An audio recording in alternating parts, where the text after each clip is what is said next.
ہم ڈٹے ہوئے لوگ. سرکار نے فلاح انسانیت کے لیے جو دوسرا کام کیا نا، وہ لوگوں کو احساس دلایا ہے کہ اگر غلطی ہو جائے تو تم نے بندوں کے سامنے اپنے آپ کو کلیئر نہیں کرنا، تم نے تو رب کے سامنے اپنے آپ کو کلیئر کرنا، اللہ کے سامنے تم نے بچنا ہے کہ میرا گناہ معاف. اور حضور احساس پیدا کرتے تھے. بخاری شریف میں قبیلہ غامدیہ کی اس عورت کا تذکرہ موجود ہے جو خود آئی تھی، کوئی گرفتار کر کے نہیں لایا تھا، وہ از خود آئی. احساس پیدا ہو گیا نا گناہ کا. یہاں بہت ساری غلطیاں کر کے بھی لوگ جب اپنی بات کرتے ہیں تو کہتے ہیں کبھی یاد تو نہیں کسی کے ساتھ زیادتی کی ہو، یاد تو نہیں کبھی کسی کا. بھئی آپ نے اتنے بڑے ولی ہونے کا دعویٰ کر دیا. انسان تو انسان رہتا ہے. بڑے بڑے لوگ کہہ گئے کہ یا اللہ اگر انجانے میں بھی بھول گئے ہیں تو ہم سے درگزر فرما. لیکن جب ہم تیار ہی نہیں ماننے کو. حضرت انس بن مالک کہتے ہیں وہ خاتون آئی، کوئی پکڑ کے نہیں لایا، کسی 14 دنوں کے ریمانڈ پہ نہیں اسے منوایا گیا، اسے وہ خود بخود آئی. اور کریم محبوب علیہ السلام کے سامنے جب وہ کھڑی ہوئی تو اتنے درد سے میں نے کم لوگ روتے دیکھے ہیں جس درد سے وہ روئی. عرض کرنے لگی حضور میں غلطی کر بیٹھی ہوں، مجھ سے زنا ہو گیا، مجھے پاک کر دے. تو محبوب کریم علیہ السلام نے فرمایا تو کیسے ثابت کرے گی تو نے گناہ کیا؟ یعنی مجرم کو ثابت کرنا پڑ رہا ہے کہ میں گناہ گار.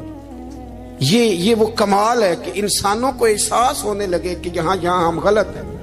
جب اعتراف جرم ہوتا ہے، جب بیماری کی تشخیص ہوتی ہے تو پھر اس کا علاج بھی ہو جاتا ہے. حضرت انس بن مالک کہتے ہیں وہ عرض کرنے لگی حضور میرے پیٹ میں ناجائز بچہ ہے. حضور نے فرمایا جا جب بچہ پیدا ہو تو پھر آنا. وہ 8 ماہ کے بعد آئی تو اس کی گود میں پھول سا بچہ تھا. حضور نے فرمایا واپس جا، جب روٹی کھانے لگ جائے تو پھر آنا. وہ 2 سال 2.25 سال دودھ پلاتی رہی. پھر جب آئی تو بچے کے ہاتھ میں روٹی کا ٹکڑا تھا. کریم محبوب صلی اللہ تعالی علیہ وسلم سے آ کے جب اس نے بات کی تو وہ درد سے روئی، کہنے لگی یا رسول اللہ 3 سال ہونے کو ہیں، میں نے گناہ کیا ہے، میں ساری رات سو نہیں پاتی. حضور تڑپتی اگر اس حال میں مر گئی تو اپنے رب کو کیا منہ دکھاؤں، مجھے پاک کر دے، میرے حال پہ رحم فرمائے. محبوب کریم صلی اللہ علیہ وسلم نے بچہ ایک صحابی کو دیا، فرمایا بچوں کی طرح پالنا، اور کہا اسے لے جاؤ، پتھر مار مار کے اسے سنسار کر دو. صحابہ کہتے ہیں اسے پتھر لگ رہے تھے اور حضور بے چینی کے ساتھ ٹہل رہے تھے. آ کے خبر دی حضور وہ تو وصال کر گئی، انتقال ہو گیا. فرمایا یہاں تک تو بات اس کی تھی. حضرت انس بن مالک کہتے اب محبوب کریم نے صحابیات سے فرمایا اسے غسل دو، کفن پہناؤ، جنازہ تیار ہو جائے تو مجھے خبر کرنا. حضرت انس بن مالک کہتے ہیں غسل ہوا، کفن ہوا، جنازہ تیار ہوا تو حیران ہم تب ہوئے جب میرے محبوب نے فرمایا صفے بناؤ میں خود جنازہ پڑھاؤں گا، میں خود جنازہ پڑھاؤں. اور سرکار نے جنازہ پڑھایا تو ایک شخص کی زبان سے نکلا حضور اس ملعون کا معاذ اللہ جنازہ جس نے ناجائز بچہ جنا، اس کے لیے آپ دعا کر رہے ہیں، جنازہ پڑھا. حضور فرمانے لگے خاموش ہو جاؤ، تم نے گناہ دیکھا ہے اس کا احساس نہیں دیکھا، تم نے غلطی دیکھی ہے لیکن اس کی توبہ کا انداز نہیں دیکھا. اور صاحب کنز العمال نے یہ لفظ نقل کیے ہیں کہ کریم محبوب فرمانے لگے اس نے تو ایسی شاندار توبہ کی ہے کہ اگر میں اپنی ساری امت میں بانٹ دوں تو اللہ سب کی مغفرت فرما دے گا.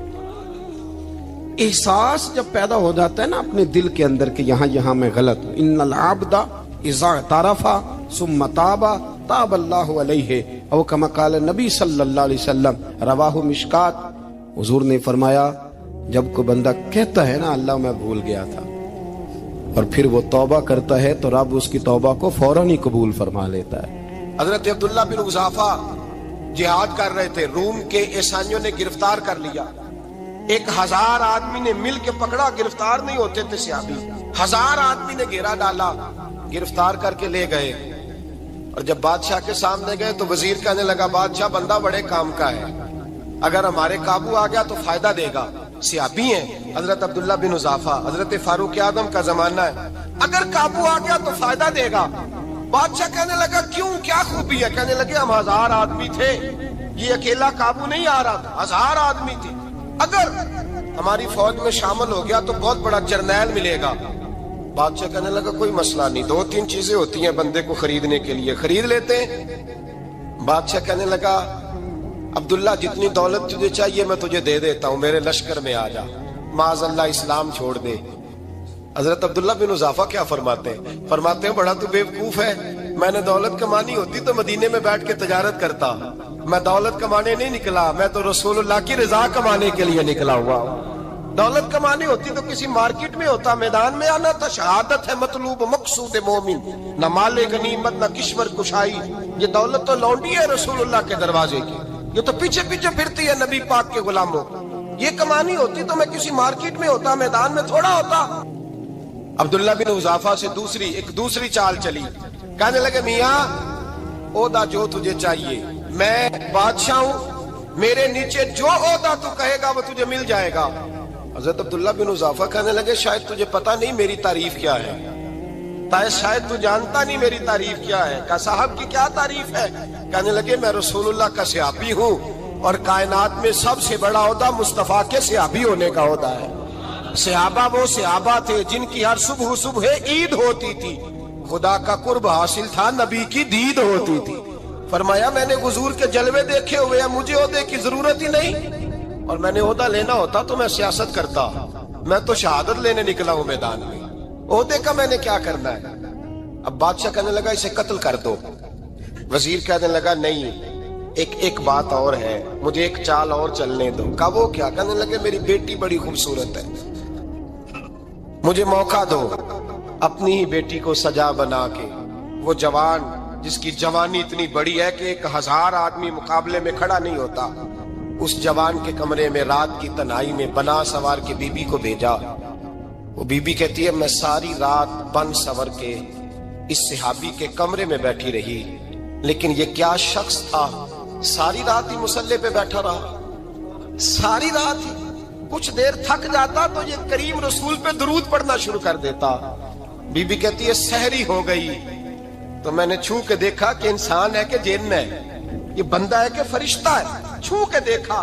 کہنے لگے پیچھے ہٹ جا، میں نے کہا میں نے تو سنا تھا تو 1000 کے مقابلے میں ہے اور تو اتنا بے حس ہے کہ بنی صبری دلہن بیٹھی ہے، تو نے نظر نہیں کی؟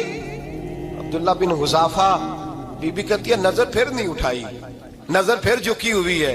کہنے لگے بی بی میں مجبور ہوں، اب میرے اوپر کوئی حسن نہیں چلتا، میں نے جلوائے بدوہا کا دیدار کیا ہوا ہے، اب میری نگاہوں میں جچتا نہیں کوئی، اس لیے کہ جیسے میرے سرکار ہے ایسا نہیں کوئی۔ کبھی بھی اب نہیں کسی کا میرے اوپر جادو چلتا، میں نے مصطفیٰ کو، اور کہا ذرا پیچھے ہٹ کے بیٹھ، مجھے میرے رسول نے غیر محرم سے بچنے کا حکم دیا ہے، ذرا پیچھے ہٹ کے بیٹھ۔ سحری کا وقت تھا، وہ بی بی کہتی ہے اس نوجوان کے جملے میرا سینہ چیر گئے، کلیجہ پھٹ گیا، چیخ نکلی، میں کفر کے عالم میں روئی۔ میں نے کہا مجھے بتا تو صحیح، آخر یہ جذبہ کہاں سے ملتا ہے، آخر یہ روشنی تو میں نے دیکھی نہیں، کہاں سے آتی ہے؟ ایک میرا باپ ہے جو بنا سور کے مجھے تیرے کمرے میں چھوڑ گیا، بتلا یہ کہاں سے کیف آتے ہیں؟ عبداللہ بن حذافہ کہنے لگے اگر کیف لینا ہے تو تو بھی میرے مصطفیٰ کا کلمہ پڑھ جا، آجا دروازے رسول پہ جھک جا، مل جائے گا۔ سویرے دروازے پہ باپ آیا بیٹی سے رزلٹ لینے، دروازہ کھولا تو بیٹی نقاب پہنے باہر آئی، باپ کہنے لگا کیا بلا؟ کہنے لگی پیچھے ہٹ جا، تو غیر محرم ہے، کافر ہے، میں مسلمان ہوں۔ اس نے کہا کیا ہوا؟ کہنے لگی تیرے جیسے کو باپ کہوں، تیرے جیسے کو جو مجھے استعمال کر رہا تھا، میں تجھے باپ نہیں مانتی، میں اب رسول والی ہو گئی، میں حضرت فاطمہ کی کنیزہ ہو گئی، میں اب نبی کریم کی خادمہ ہوں، خبردار میرے قریب نہ آنا۔ یہ داؤ بھی ناکام ہوا۔ اب حضرت عبداللہ بن حذافہ کے سامنے موت کھڑی کی، ایک کڑا میں تیل گرم کیا، کہنے لگے تجھے اس میں جلایا جائے گا۔ حضرت عبداللہ بن حذافہ رضی اللہ تعالیٰ عنہ جب جلنے کے قریب ہوئے تو رونے لگے۔ روم کا بادشاہ کہنے لگا شاید ڈر گیا ہے، کہنے لگے اب سمجھ آئی ہے، اب تجھے پتا چلا ہے، چلا آ جا۔ حضرت عبداللہ بن حذافہ کہنے لگے تو کافر ہے، تیری کافروں والی سوچ ہے، اس لیے نہیں رویا کہ موت سے ڈر گیا ہوں، میں تو اس لیے رویا ہوں کہ ایک جان ہے، وہ نبی پاک پہ قربان ہو رہی ہے، کاش رب مجھے 1000 جان دیتا، میں ساری مصطفیٰ پہ قربان کر دیتا۔ ایک سنار نے گلی میں ایک یتیم چھوٹے سے بچے کو گھومتے دیکھا تو سنار بے اولاد تھا، بچے کو اٹھا کے گھر لے آیا، 18 سال اس بچے کی پرورش کی، اس کو پالا پوسا جوان کیا۔ سونار کے پاس وہ دکان پہ چلا جاتا، وہ کئی دفعہ دکان پہ رہتا، کئی دفعہ گھر میں رہتا۔ ایک دفعہ وہ دکان پہ تھا، بچہ گھر تھا، 18 سال کا جوان، اس کی بیوی اکیلی تھی۔ وہ جس نے ماں بن کے پالا تھا اس نے اسی پہ حملہ کر دیا، اس کا بازو بری نیت سے تھاما، بیوی چیخی۔ تھوڑی دیر گزری تو وہ نوجوان پیروں میں بیٹھ گیا، کہنے لگا اماں پتہ نہیں مجھے کیا ہوا۔ شام کو سونار آیا، بیوی چیخنے لگی، چلانے لگی، کہنے لگی آج عجیب بات ہوئی، جس کو میں نے جگر کا خون دے دے کے پالا اسی نے گندی نظر ڈالی۔ سونار محو حیرت ہے، بیوی کا خیال تھا کہ لاٹھ اٹھائے گا، ڈنڈا اٹھائے گا،